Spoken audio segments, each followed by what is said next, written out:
This is my old dishwasher which had a spoon stuck on it, and I tried a lot to try and get the spoon out. From here it's not probably possible to see, but it was stuck here, and no matter how hard I try with the tool, it would not move it. Right there, and I completely jammed it. So I ordered a new dish garbage disposal system, and as I was trying to open and reuse my pipe here, guess what I saw?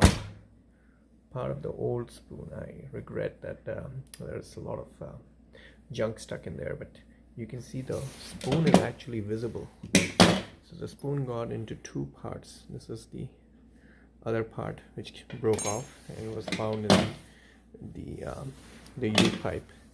So I'm going to try and see if I can remove the spoon and get it to work. Finally got the spoon out. It's stuck really jammed in there, and a lot of junk stuck in there, so I'm going to just vacuum it out through this hole. Okay, this is the spoon which got broken. So I'm going to order a strainer to prevent the small objects from falling in there.